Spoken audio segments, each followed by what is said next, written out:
ओम श्री गणेशाय नमः। श्री चंद्रस्तोत्र। नमश्चंद्राय सोमायेन दवे कुमुदबंधवे विलोहिताय शुभ्राय शुक्लांबरधराय च त्वमेव सर्वलोकानां माप्यायनकरः सदा क्षीरोद्भवाय देवाय नमः शंकरशेखर। युगानां युगकर्ता त्वं निशानाथो निशाकरः संवत्सराणां मासानां मृतूनां तु तथैव च ग्रहाणां च त्वमेकोऽसि सौम्यः सोमकरः प्रभुः। औषधीपतये तुभ्यं रोहिणीपतये नमः।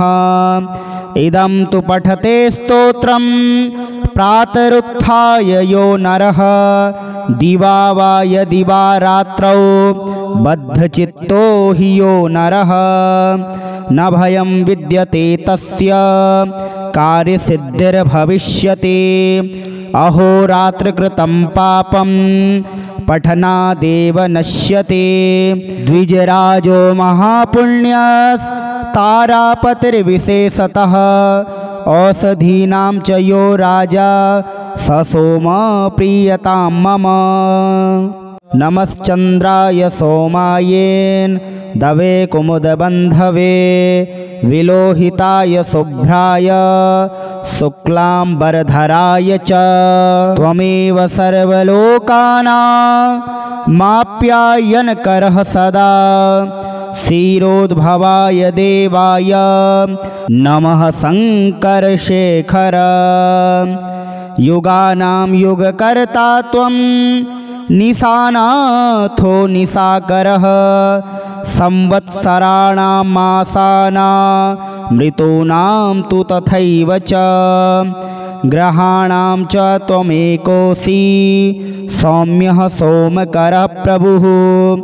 औषधीपतये तुभ्यं रोहिणीपतये नमः। इदं तु पठते स्तोत्रं प्रातरुत्थाय यो नरः दिवा वा यदि वा रात्रौ बद्धचित्तो हि यो नरः न भयं विद्यते तस्य कार्यसिद्धिर्भविष्यति। अहोरात्रकृतं पापं पठनादेव नश्यते।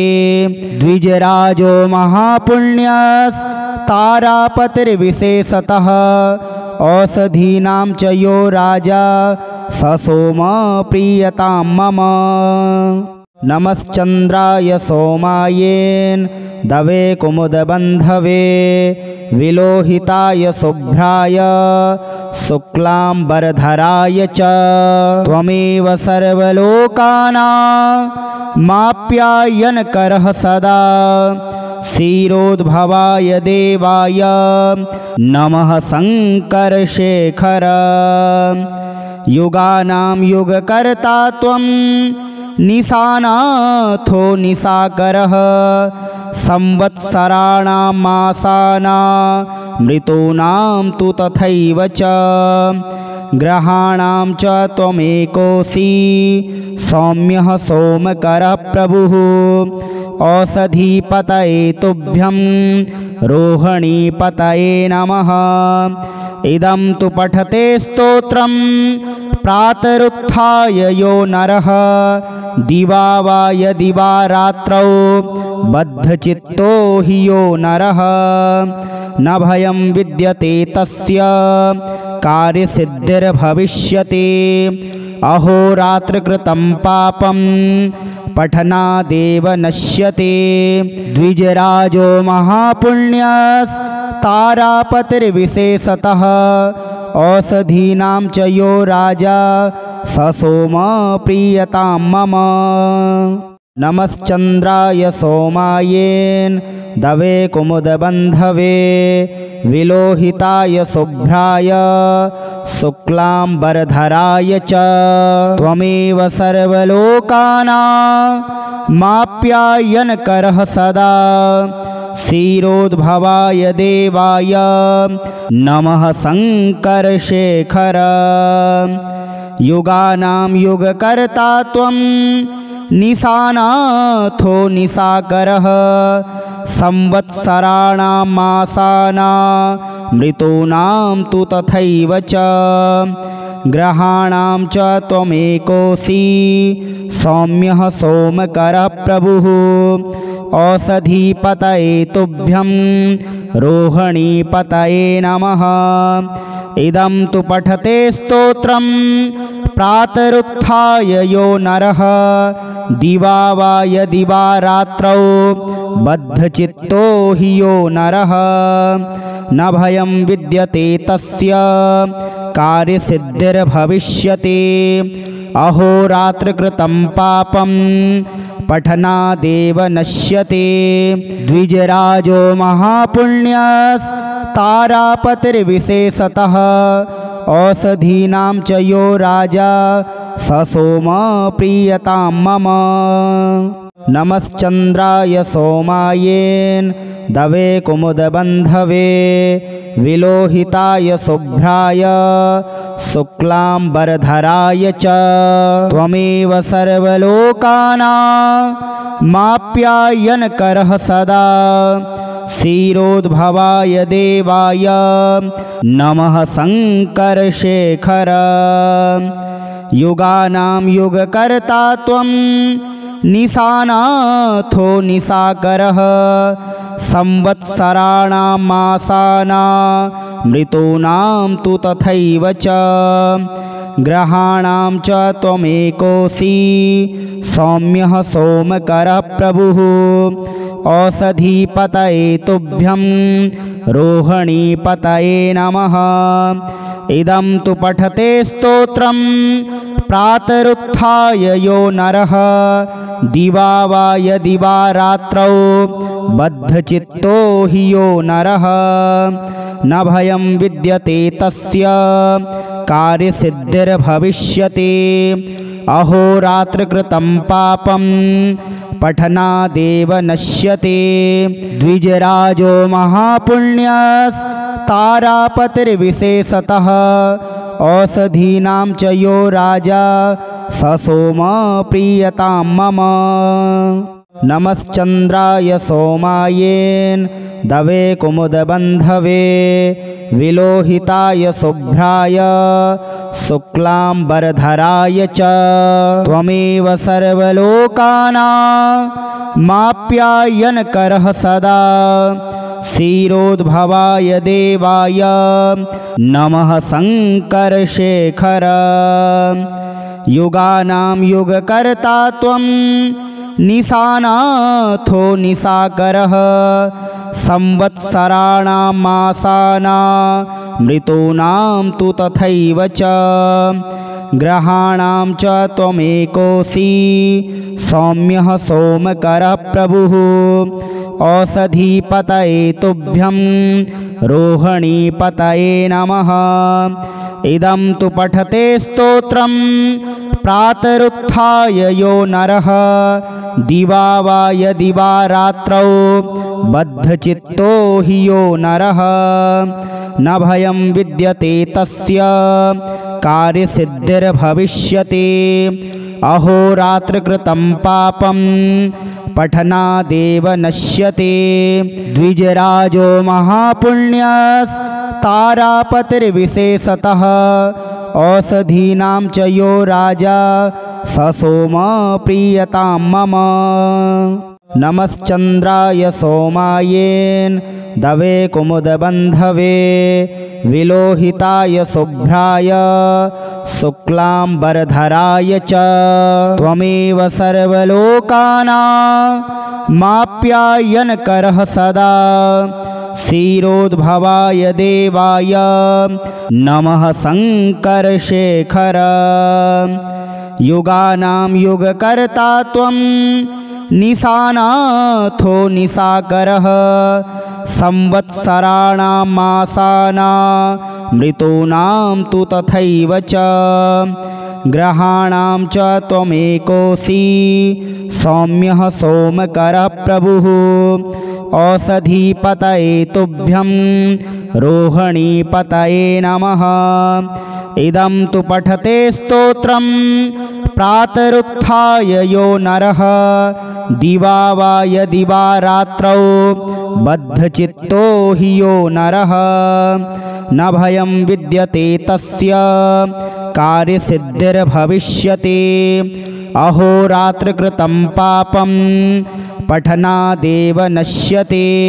द्विजराजो महापुण्यस्तारापतिर्विशेषतः औषधीनां च यो राजा स सोम प्रीयतां मम।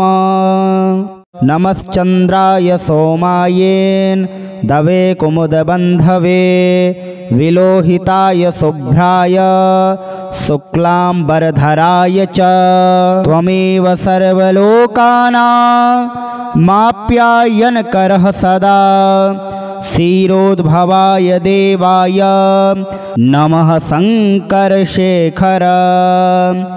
युगानां युगकर्ता त्वं निशानाथो निशाकरः संवत्सराणां मासानां मृतूनां तु तथैव च ग्रहाणां च त्वमेकोऽसि सौम्यः सोमकरः प्रभुः।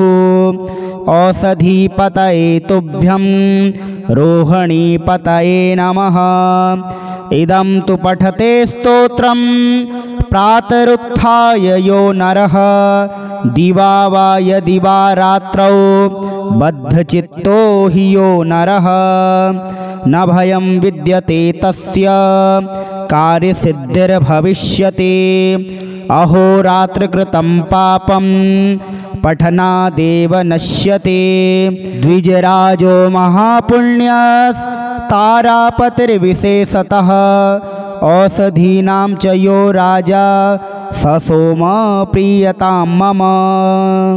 नमश्चन्द्राय सोमायेन दवे कुमुदबन्धवे विलोहिताय शुभ्राय शुक्लाम्बरधराय च त्वमेव सर्वलोकानामाप्यायनकरः सदा क्षीरोद्भवाय देवाय नमः शङ्करशेखर। युगानां युगकर्ता त्वं निशानाथो निशाकरः संवत्सराणां मासानां मृतूनां तु तथैव च ग्रहाणां च त्वमेकोऽसि सौम्यः सोमकरः प्रभुः। औषधीपतये तुभ्यं रोहिणीपतये नमः।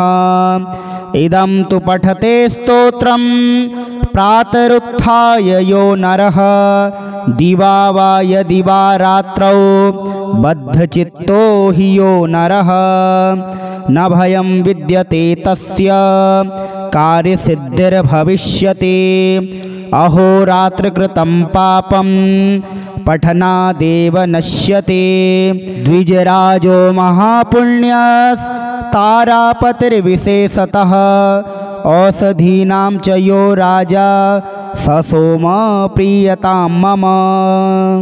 नमश्चन्द्राय सोमायेन दवे कुमुदबन्धवे विलोहिताय शुभ्राय शुक्लाम्बरधराय च त्वमेव सर्वलोकानामाप्यायनकरः सदा क्षीरोद्भवाय देवाय नमः शङ्करशेखर। युगानां युगकर्ता त्वं निशानाथो निशाकरः संवत्सराणां मासानां मृतूनां तु तथैव च ग्रहाणां च त्वमेकोऽसि सौम्यः सोमकरः प्रभुः। औषधीपतये तुभ्यं रोहिणीपतये नमः। इदं तु पठते स्तोत्रं प्रातरुत्थाय यो नरः दिवा वा यदि वा रात्रौ बद्धचित्तो हि यो नरः न भयं विद्यते तस्य कार्यसिद्धिर्भविष्यति। अहोरात्रकृतं पापं पठनादेव नश्यते। द्विजराजो महापुण्यस्तारापतिर्विशेषतः औषधीनां च यो राजा स सोम प्रीयतां मम। नमश्चन्द्राय सोमायेन दवे कुमुदबन्धवे विलोहिताय शुभ्राय शुक्लाम्बरधराय च त्वमेव सर्वलोकानामाप्यायनकरः सदा क्षीरोद्भवाय देवाय नमः शङ्करशेखर। युगानां युगकर्ता त्वं निशानाथो निशाकरः संवत्सराणां मासानां ऋतूनां तु तथैव च ग्रहाणां च त्वमेकोऽसि सौम्यः सोमकरः प्रभुः। औषधीपतये तुभ्यं रोहिणीपतये नमः। इदं तु पठते स्तोत्रं प्रातरुत्थाय यो नरः दिवा वा यदि वा रात्रौ बद्धचित्तो हि यो नरः न भयं विद्यते तस्य कार्यसिद्धिर्भविष्यति। अहोरात्रकृतं पापं पठनादेव नश्यते। द्विजराजो महापुण्यस्तारापतिर्विशेषतः औषधीनां च यो राजा स सोम प्रीयतां मम। नमश्चन्द्राय सोमायेन दवे कुमुदबन्धवे विलोहिताय शुभ्राय शुक्लाम्बरधराय च त्वमेव सर्वलोकानामाप्यायनकरः सदा क्षीरोद्भवाय देवाय नमः शङ्करशेखर। युगानां युगकर्ता त्वं निशानाथो निशाकरः संवत्सराणां मासानां ऋतूनां तु तथैव च ग्रहाणां च त्वमेकोऽसि सौम्यः सोमकरः प्रभुः। औषधीपतये तुभ्यं रोहिणीपतये नमः। इदं तु पठते स्तोत्रं प्रातरुत्थाय यो नरः दिवा वा यदि वा रात्रौ बद्धचित्तो हि यो नरः न भयं विद्यते तस्य कार्यसिद्धिर्भविष्यति। अहोरात्रकृतं पापं पठनादेव नश्यते। द्विजराजो महापुण्यस्तारापतिर्विशेषतः औषधीनां च यो राजा स सोम प्रीयतां मम। नमश्चन्द्राय सोमायेन दवे कुमुदबन्धवे विलोहिताय शुभ्राय शुक्लाम्बरधराय च त्वमेव सर्वलोकानामाप्यायनकरः सदा क्षीरोद्भवाय देवाय नमः शङ्करशेखर। युगानां युगकर्ता त्वं निशानाथो निशाकरः संवत्सराणां मासानां ऋतूनां तु तथैव च ग्रहाणां च त्वमेकोऽसि सौम्यः सोमकरः प्रभुः। औषधीपतये तुभ्यं रोहिणीपतये नमः। इदं तु पठते स्तोत्रं प्रातरुत्थाय यो नरः दिवा वा यदि वा रात्रौ बद्धचित्तो हि यो नरः न भयं विद्यते तस्य कार्यसिद्धिर्भविष्यति। अहोरात्रकृतं पापं पठनादेव नश्यते। द्विजराजो महापुण्यस्तारापतिर्विशेषतः औषधीनां च यो राजा स सोम प्रीयतां मम। नमश्चन्द्राय सोमायेन दवे कुमुदबन्धवे विलोहिताय शुभ्राय शुक्लाम्बरधराय च त्वमेव सर्वलोकानामाप्यायनकरः सदा क्षीरोद्भवाय देवाय नमः शङ्करशेखर युगानां युगकर्ता त्वं निशानाथो निशाकरः संवत्सराणां मासानां ऋतूनां तु तथैव च ग्रहाणां च त्वमेकोऽसि सौम्यः सोमकरः प्रभुः औषधीपतये तुभ्यं रोहिणीपतये नमः इदं तु पठते स्तोत्रं प्रातरुत्थाय यो नरः दिवा वा यदि वा रात्रौ बद्धचित्तो हि यो नरः न भयं विद्यते तस्य कार्यसिद्धिर्भविष्यति अहोरात्रकृतं पापं पठनादेव नश्यते द्विजराजो महापुण्यस्तारापतिर्विशेषतः औषधीनां च यो राजा स सोम प्रीयतां मम।